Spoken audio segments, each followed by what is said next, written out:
觀眾朋友大家好，歡迎收看福氣來也，我係吳依蓉。講到告別式、告別式，頭擺也係一個話吧，無人想愛談論，可能更加係有幾多觀眾朋友可能聽到也會感覺哦，幾肉熟吼。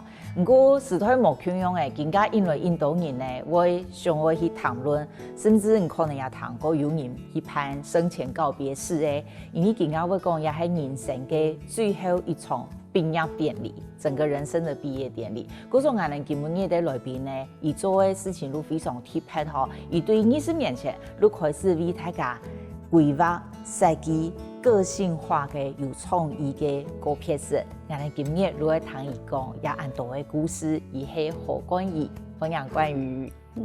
主持人好，各位觀眾朋友，大家好，我是來自嘉義的何冠瑜。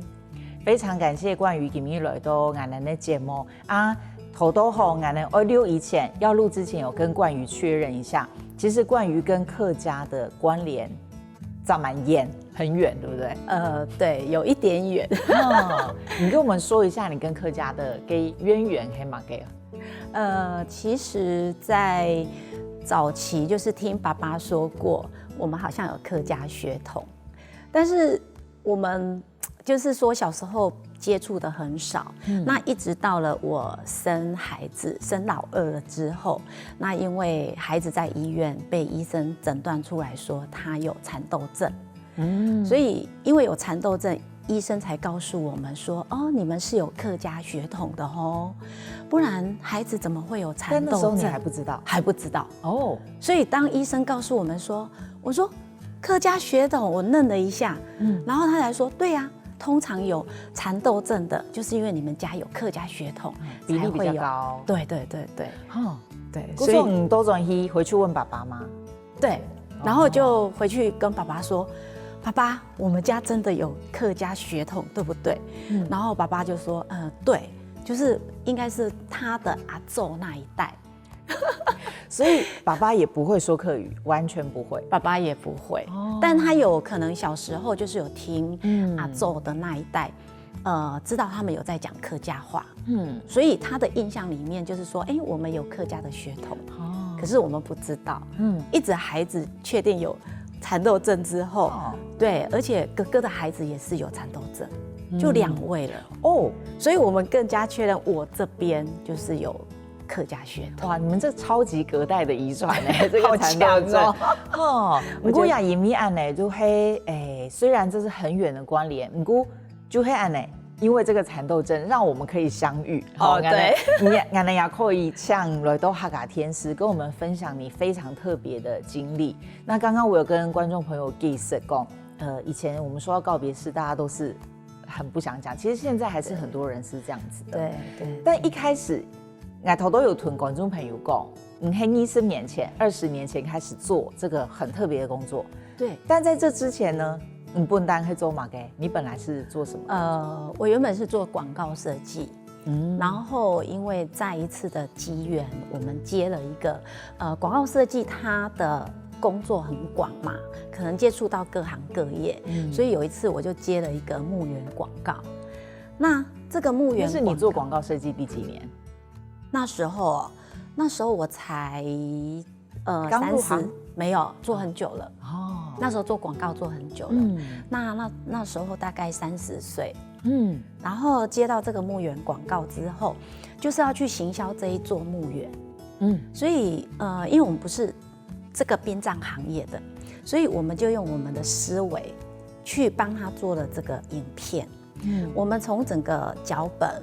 企劃腳本，然後到拍攝剪接，到電腦動畫完成，就把這個影片呈現出來的那一刻，這個董事長有點嚇到，他說：“冠瑜，你把我多年來想要在殯葬這個方面改革的這件事情，我覺得你做到了。”我說：“為什麼？”他說：“墓園是一個很陰森可怕的地方，你們竟然可以那個影片一開。”我記得這是在旗山，所以我們去找了資料。旗山其實是一個蝴蝶的故鄉，所以我們透過電腦動畫，然後就是那影片一打開之後，就是有蝴蝶飛出來，然後那個現場的墓園，我們是用很唯美的畫面去呈現。可是其實那邊真的也很美，我們也沒有欺騙觀眾。所以就因為這樣子，影片出來之後呢，那董事長非常開心，因為遊覽車就一台一台的來參觀墓園哦，所以全台灣省每個人只要看完那個影片介紹之後，就來參觀他的墓園，所以他的墓園就銷售得非常好。那時候現在的某個集團都還沒有開始用這樣的行銷方式，可是我們是第一個。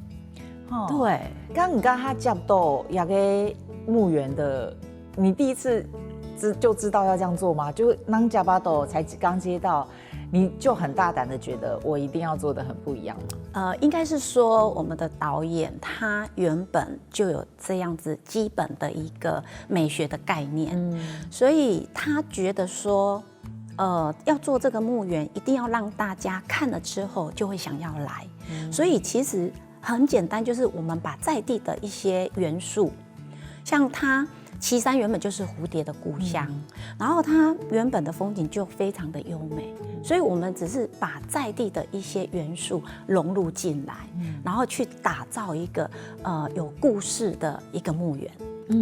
對。那做了這個第一個，怎麼會讓你真的整個又再走到這個行業，走到下一個？對。其實真的是天命。其實我们做這個墓園完了之後，我們第二個董事長在找我們的時候，其實我們不想接這個 case 了。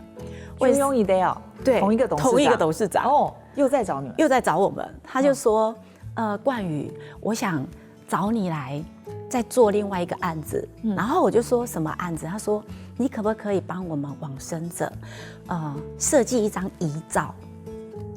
你知道嗎？在20幾年前，當時在高雄市的殯儀館，你知道那時候都還沒有整個更新，建築物都還是舊的，所以那一天我記得印象很深刻，他一直請我們去看一下遺照之後，幫他們設計一張新的改革的遺照。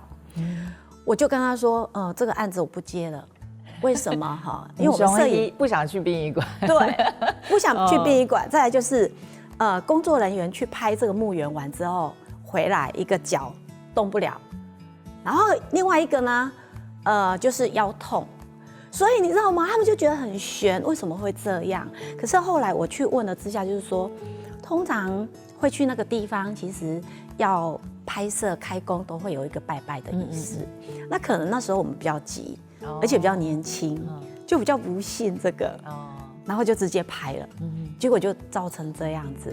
可是後來他請我去殯儀館看那些遺照的時候，我們去到殯儀館，你知道那一天又剛好下雨天，然後殯儀館那個雨滴又滴滴答答，然後就看到每一張黑白的遺照，就以前拍照的技術，它很黑白哎，對，遺照很黑白。對，看完那個遺照之後呢，你知道每一張遺照都好像在瞪着你。因為以前的人拍照就是攝影師會說，來看這裡哦，然後你就會被他嚇到，就這樣子拍了。所以每一張照片都是身份證黑白的那一張黑照片。所以我們去到殯儀館的時候，我跟助理走過去，你知道嗎？我們看了之後不是，就是被那照片嚇到。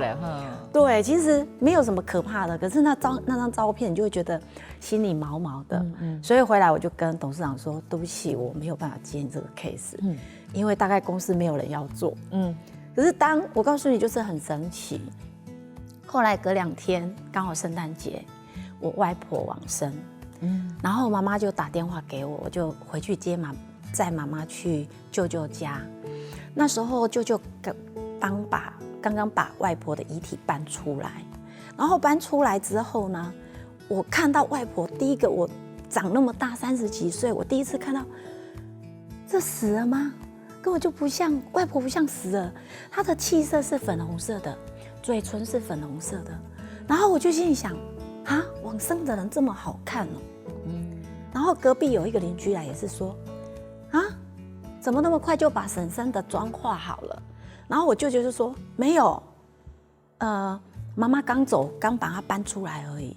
所以在我的印象，人往生其實是這麼好看的。可是到了隔天樹靈，你知道告別式就要樹靈，所以隔天樹靈的時候，我又載媽媽去舅舅家，我看到那一張樹齡的黑白遺照，我嚇到了，我被那一張黑白遺照嚇到了。昨天我看到的本人本尊，他是粉紅色的面容，嘴唇是粉紅色的，可是我現在看到的照片是黑白的，是很嚴肅的這樣子，我嚇到了。我終於明白那個董事長為什麼叫我幫亡者設計一張漂亮的遺照。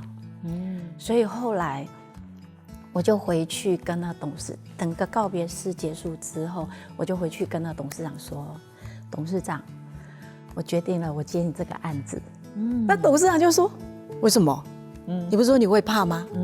後來我就把我在我外婆經歷這一段的事情，我跟她說，其實我外婆她人非常的好，她在他們的村莊就是。只要有人不管好事壞事，都會請他來幫忙，所以他一生其實做了很多的功德，所以那時候才讓我知道，什麼叫做好生好死。當他走的時候，其實他的面容比在世的時候還好看可是，在靈內堂卻用了一張黑白的相片來訴說着他這一生即將結束，來代表他的照片。我就心裡覺得。我終於懂了，為什麼他請我來設計這張照片。姑說我行都亞紅，你會走到這一行，真的是非常的緣分對啊，尤其是因為你看到配影，這你第一次到殯儀館看到，都是你不認識的人啊。姑說我講還真慫嘛，因為這種照片，不管是誰照，我們都會覺得恐怖。對，就算是我們現在去照這種照片，也是恐怖的。對，你去個黑，去個愛家婆自己的外婆過世。你看到的情形，讓你覺得，那我可不可以讓大家也可以是有一個畢業典禮有一個好看的照片？對，哇，可是都會去給愛情人呢，自己的親人，對，轉變了你的想法，對，你這個入行的故事也太好聽了吧？也給你抽成呢，後輩的20年關於我投入這個工作，而且他還寫了很多書對，甚至會搞用來設計，非常特別。讓你了解下個多種來節目現場，繼續來搶高關係。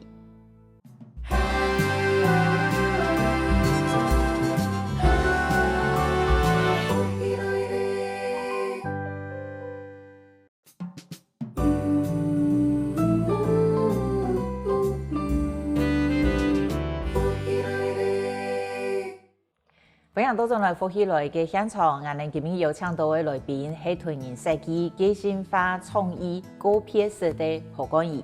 多關於有講到吼，伊農業都也好，其實同伊個自家親人呢，也個過程呢緣分過有關係。因為看到家婆，咱過程家下其實看起來面容係幾好嘅，結果看到嘅遺照係無拍嘅，幾電影講嘅，讓你很想要幫人接下這個案子，真的可以幫人設計一個好看的畢業典禮的照片。對。那你的設計完這個照片，到你接的第一場，這個告別式的設計，中間隔了多久？後來因為我看到外婆這張照片是黑白的，所以我內心就一直在想，外婆明明就是很和藹可親，可是我們卻拿了一張有一點覺得嚴肅禁忌的照片出來，當他最後一層的告別的代表。所以我當時就想，為什麼我們不挑一張最漂亮的出來？所以後來我接了這個董事長的案件，我就開始着手去想說，這張照片到底怎麼來設計它是最合適的。後來我們想出來了哈，我們就用我外婆的名字來寫一首詩。我外婆叫陳鳳，那我們就給她一首詩：陳年往事，鳳中奇緣。那我回去找我外婆的資料，我發現舅舅告訴我，就是有2句話，我覺得很適合留下來。那外婆她會常常告訴她的孩子舅舅們，就是說有書不讀子孫愚，有田不耕倉庫虛。那在可能農村時代來說，這2句話是很具有代表性的，就是有家裡是可以供應你讀書，你卻不讀，那家裡對不對不對？有田不耕，有讓你這麼多田要讓你做，那如果你不做呢，倉庫就是空的。所以後來我就把這2句話放到他的相片裡面。所以他的相片裡面背景就是我們家的古厝。然後主題就是他的名字“陳年往事，鳳中奇緣”，然後最後就是2句他的座右銘放在裡面。所以當這一個遺照，我們把它叫做如生照，如同再生的遺照，就把它設計出來之後，那個董事長看了好感動哦。所以你設計的就是用阿婆的對啊，對，我就用我外婆的照片來做設計。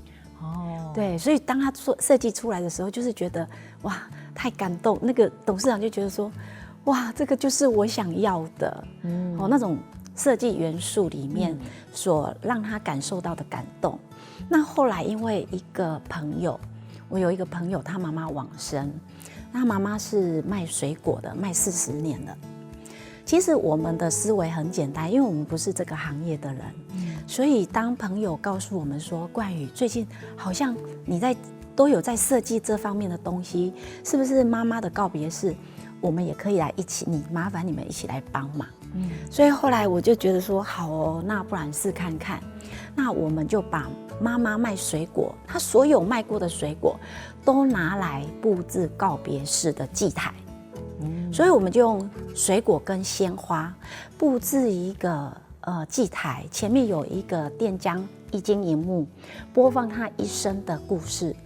然後整個走道呢，我們不用制式的一個那個插花的方式，我們也是一樣用水果、蠟燭跟西洋花來做整個布置的走道。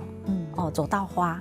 所以當來賓走進來的時候，第一個會先看到的是追思區。我們其實就幫王者寫了一本書，他的自傳，把他的精神，把他對孫子想要的期望全部都寫進去。因為他的媽媽要走之前說，希望他的孫子能夠考上醫學院，所以最後我們就把他這些願望，我就去採訪，然後把它寫進去書裡面。我們就布置一個追思走廊。然後現場其實家屬他說他的親友大概只有50位，當天來了快500位啊。然後我們就想說，這些人都從哪裡來的？結果是因為這一場從來沒有人這麼做，太溫馨了，太感人了，太唯美了。然後當天就很多業者都來觀摩，業界的人。對然後就是一本書，我們就太趕了，所以那一本書其實那一天晚上做出來印刷都還沒乾。所以大概只做了3本，所以要看那本書的就是排隊，排了很長，所以外面的人都以為說，這是哪個黑道大哥的媽媽，或是達官貴人的媽媽嗎？為什麼那麼多人在排隊想看這本書？對。不過外國上的門路黑，你頭都沒有講，很趕啊。對，很趕。為什麼你們可以做出這些東西？農會副會財，怎麼來得及？對，就是我告訴你，有時候就是這樣子。所以我常說這是天命。我們一直在想，我們怎麼會來得及？還有4天。還有3天，我每天都在算10天，還有2天。所以當只有7天的時候，我覺得在當時我也沒有，就是寫企劃，但是還沒有到說寫整本的書。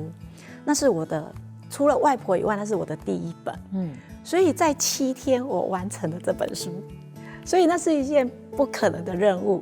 就是我請家屬他草稿。然後馬上給我馬上翻，馬上修，然後馬上整理，然後就一篇一篇累積成1本就出來了。對。然後請印刷廠在2天以內，因為好像整條線就是做我們這本書。對。所以後來真的就是趕出來了，然後這個老闆就覺得說，哇，冠宇你真的太厲害了，你完成了一項不可能的任務。對。剛剛你可以用我覺得蠻有趣，就是你在做幫人家設計這種個性化告別式之前，你可以做廣告對，而且那時候你已經30歲，想必已經做得蠻好的。剛剛你可以設計告別式這些時間，你是用這種廣告設計的這種很拼勁，還是你開始在做第一場告別式的時候，你就有覺得你的心態不一樣？有不一樣嗎？還是其實是一樣的？我覺得就是因為我聽見就是這位朋友在講他媽媽一生的故事，我覺得很感動。媽媽照顧他們孩子，就是賣水果賣了40年。那其實他每天都一大早就起來賣水果，賣到晚上，你知道，其實都沒什麼人了，然後他還是一樣。那他就是為了他的孩子，為了他的孫子。所以我在他的媽媽身上看到了一位母親的偉大。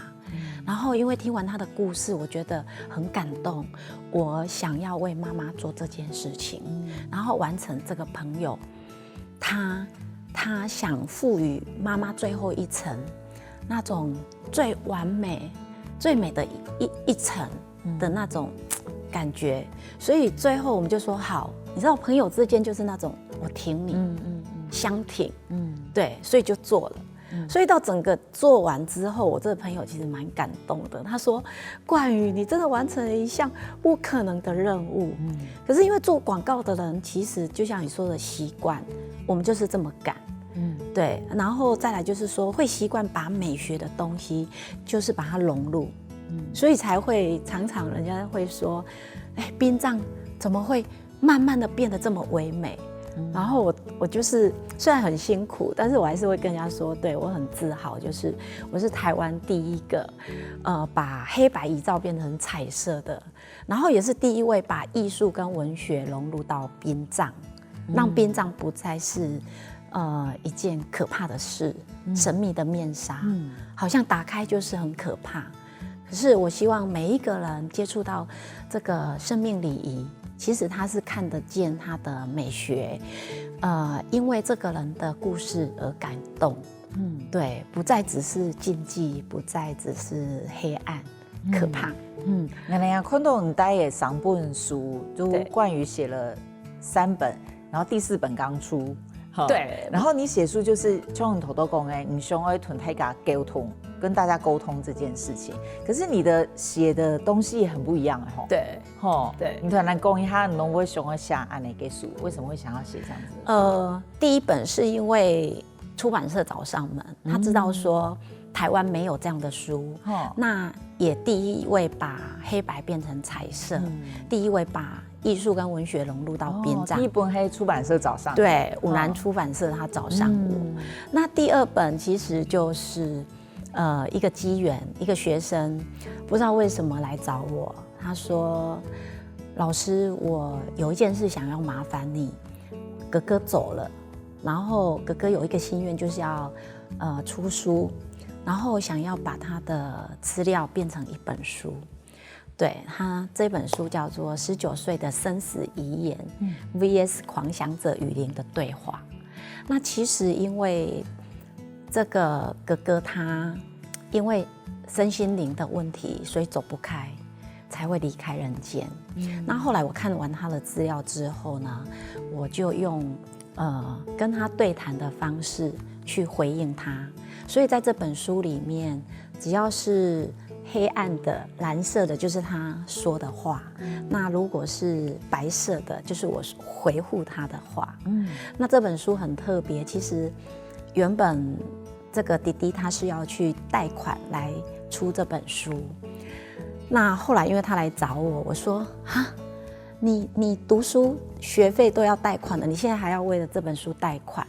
我說我想看看，所以我就跟我朋友聊天說，好像老天爺什麼事都會讓我遇到，那我遇到了這件事情，我就講給他聽，結果我朋友就跟我說，冠瑜你幫他寫啦，你幫他出書，這個錢我來付。我說真的嗎？他說是。我說但他想要出這本書，費用不少哎，然後結果後來第2個朋友也聽到這樣的訊息，也說哎，我也願意來出。所以後來這本書其實是有幾位朋友一起贊助，然後來出了書。所以後來這本書出來了之後，我也把這個一半的盈餘捐給癌友協會。我們從高雄、台南、台中、桃園，我就一直捐上去，就是把盈餘1萬塊、1萬塊、1萬塊這樣子的捐上去。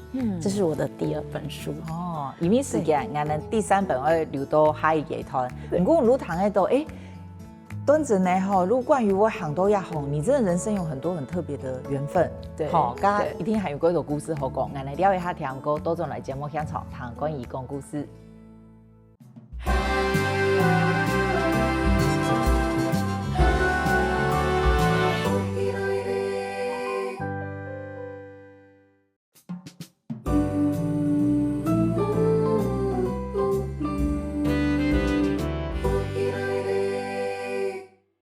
非常多種來福起來嘅現場，頭講一共都移出的2本書，其實都跟死亡有關，但是題材差別非常大對，然後都第3本也是，對不對？對，跟死有關。對，用詩紀念你。對，那從書名上就可以看到我的書名，這個紀念你，這個祭是祭拜的祭，不是另外一個紀念的紀。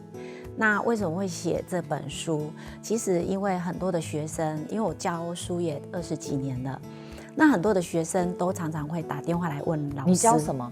我教生死學。就是教生死學。對，我們台灣有很多的學校都有相關的科系。那南華大學有一個生死學系。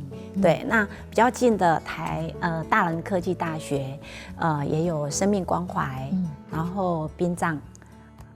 事業的科系，對。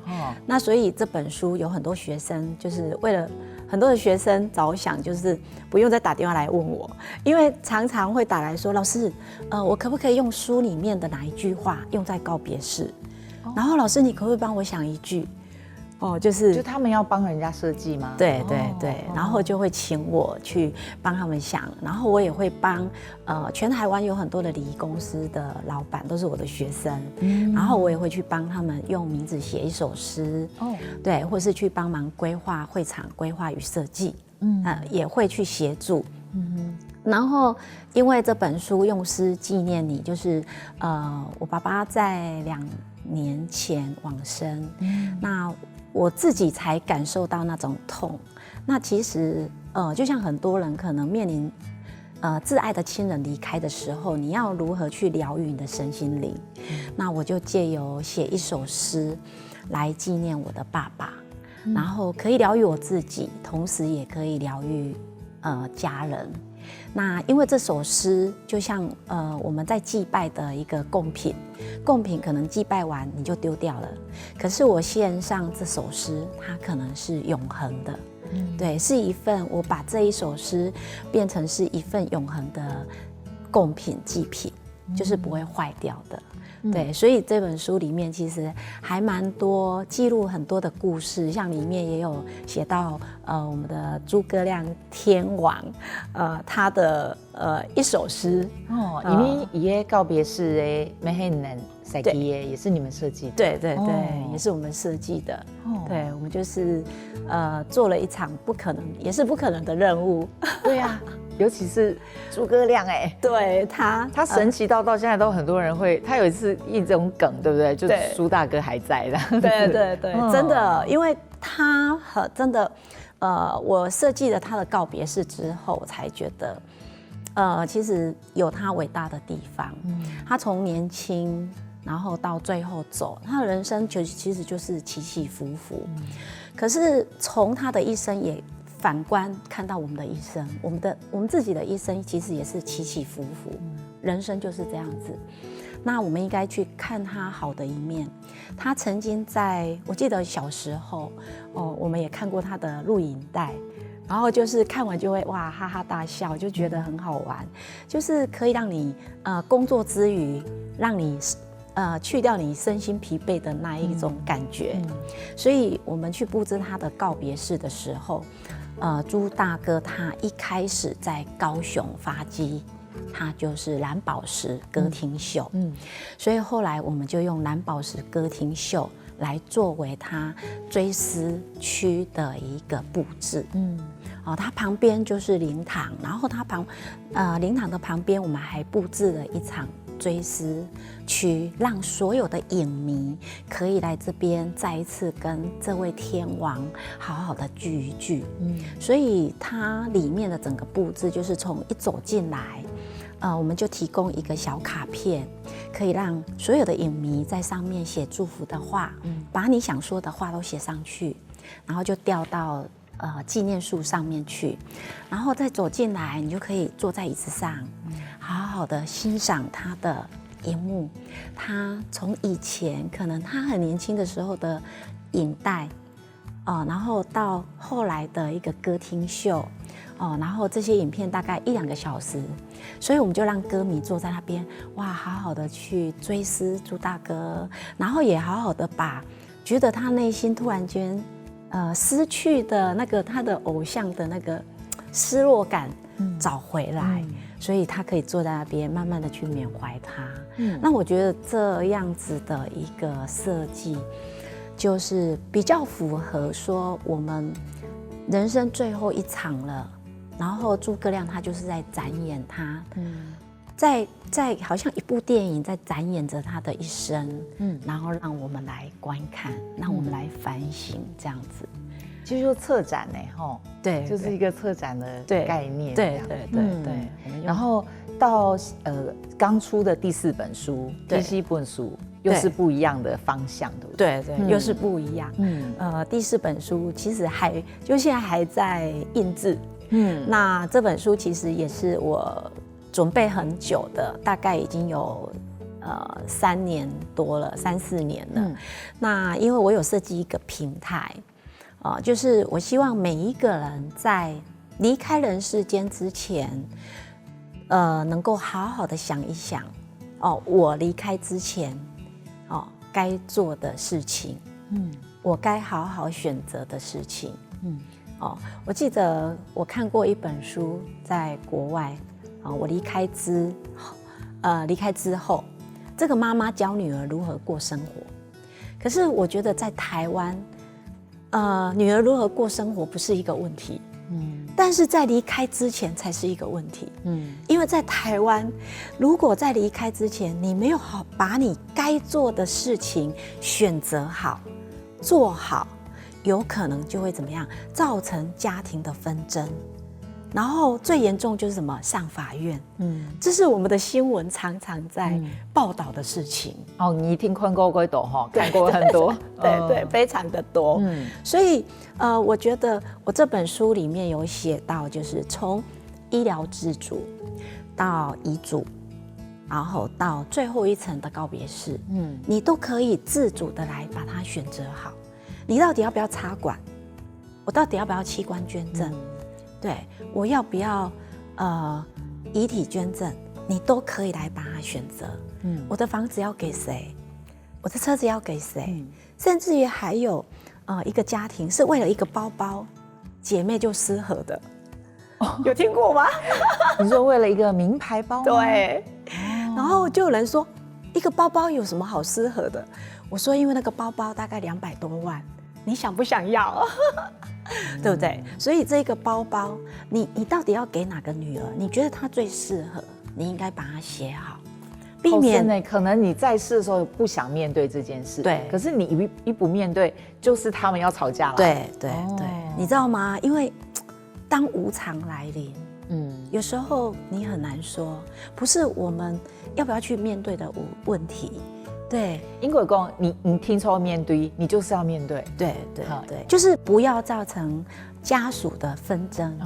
但難怪你看的案度，古時候我用一本書團體給他講，你們就 check， 我作為嘛個，你盡量面對。希望如黑，其實係造成下一代要處理的人的麻煩，因為我們就在考驗人性，對不對？你200萬的包你不處理，我們就在考驗人性。對，你後台。他會怎麼做？完全不一樣。對啊。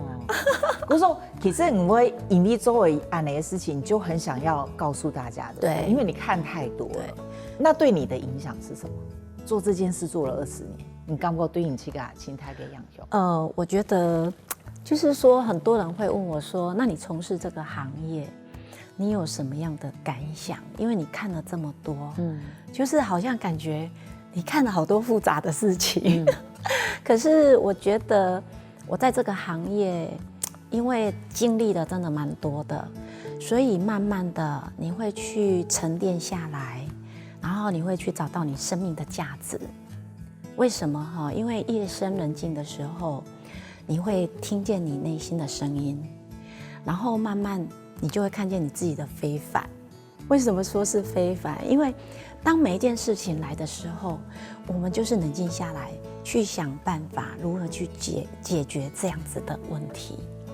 好，那進而最後，我就會想，從拒絕這一項的工作的挑戰到接受，到很樂意，就是因為我看見自己的價值，所以我把自己，這一生就貢獻在這個告別個性化告別美學上面了。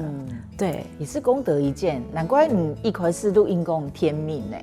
對，哇，這個真的是蠻令人佩服，而且你單槍黑你服務的對象，你還用下書、用寫書，希望可以影響更多人。對，因為到人的最後，你還能怎麼做？你還該做什麼？其實你提前想到，對，還有不如為大家如為過平靜，大家都可以很平靜。對，自己呢黑陪你呢黑安尼。對，今年關以來哈，他應該可以做很多集。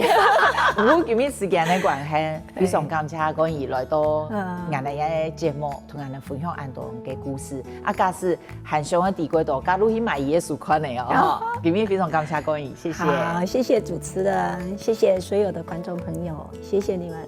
非常多謝，加觀眾朋友三下來冇狀態哦，聽眾先生好好運通。觀眾朋友，有請許多福氣來嘅面書粉絲專頁網站，還有訂閱我哋嘅 YouTube 頻道，隨時發落福氣來嘅最新消息。